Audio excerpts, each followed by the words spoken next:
Hello there. Welcome to another discussion on street sociology. Just for clarification, the reason why I'm out in my backyard freezing wearing all this is because most people who do this type of stuff, they sit in their bedroom with the stupid headphones on and read off the screen. It bores me. I'm aware the background's usually the same, but at least I'm not in my room. Now, business. Today I want to discuss briefly political trust. I know this sounds boring, but this stuff often is, so I'm going to try and deliver it in a way that's interesting to you. But, political trust. Basic, real quick overview. Trust in politics and institutions and the function of government in every country is pretty much the key thing that holds what you could call a functioning society together.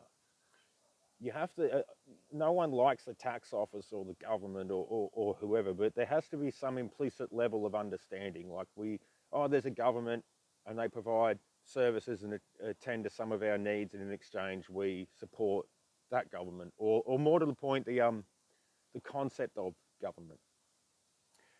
Now, in the last sort of 5-6 years, for a number of reasons, political trust has plummeted. A lot of it is due to social media, propaganda and divisive disinformation campaigns, but there's something more important than that, and that's the actions of these governments and institutions themselves. When I say governmental trust, I include institutions in that, like say the UN and the World Health Organization, and trust me, we're going to get to that. So we can blame the social media campaigns and political attempts at fomenting division, but to the greatest extent the reason why political trust has been lost and institutional trust to such an extent is they earned it, basically. So it's ironic here, I'm going to discuss a whole bunch of institutions that have low trust in them now, but the measurement I'm going to use for political trust actually comes from the OECD, which is the Organization for Economic Cooperation and Development, who you probably don't trust either. And to some extent, I suppose I don't either. But I am going to use their basic principles of what political trust is and why we've violated it, or governments have violated it, so we can sort of set a framework to work in here. Okay. So according to the OECD, political trust in the Western world is now at or below 50%, which means about half of people who are alive no longer trust governments and institutions to fulfill their sort of expected roles. That's horrific. That is like so bad. Oh, sorry, I got stuff on my hoodie. That's really bad. But why is it so low? Why don't people trust the World Economic Forum, the World Health Organization, the United Nations, indeed liberal democracy as a whole?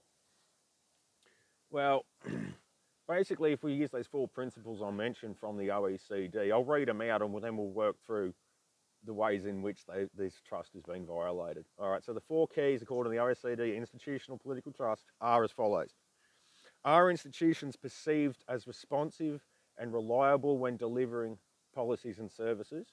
The second one being, do they act in line with the perceived values of openness, integrity, and fairness? The third being cultural, socio-economic, and political drivers and how those are met. And the fourth and last being a government's capacity to address both global and intergenerational issues. Let's consider, I'm going to go through this real quick and we'll see how the government's institutions themselves have violated that trust and led to the current situation, right? So number 1, are institutions perceived as responsive and reliable when delivering policies and services? Not really. I can't really go into too much detail on examples from other Western nations. I can in the Australian context. But the issues we face here are probably not dissimilar to others around the Western world. So, let's say, is Australia's government and our institutions perceived as reliable when delivering policies and services? No. For those of you in Australia, you might remember the robo-debt debacle when the Conservative government decided to use our Centrelink, our social welfare program, to go after people for debts they didn't ever actually owe. That led to quite a large spate of suicides.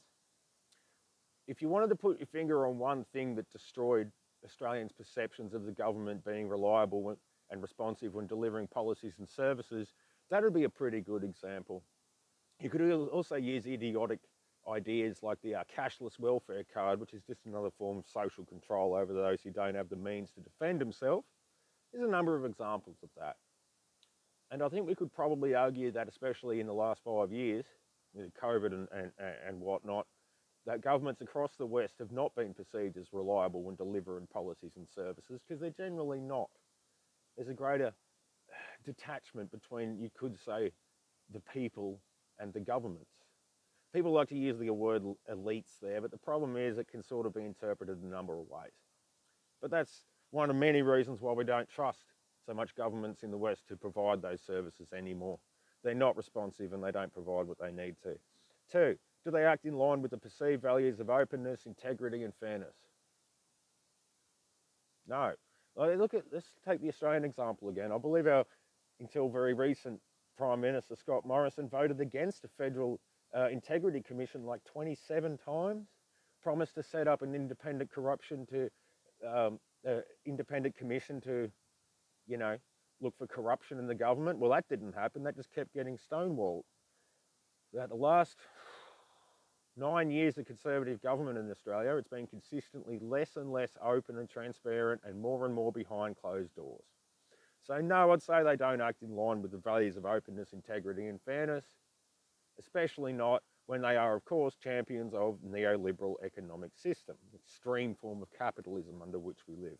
So I think they messed that up pretty good. Number 3, cultural, socio-economic and political drivers. Does the government, this is open a little to interpretations. I'm going to have to put my own spin on this. So if we look at those, I'm going to have to say respect for and acknowledgement of cultural, socio-economic and political drivers. Most governments in the West that have a majority population of, say, ethnic Australians or Canadians or whatever, or more of a large group of ethnically homogenous people. That is to say, in Australia, most people are white.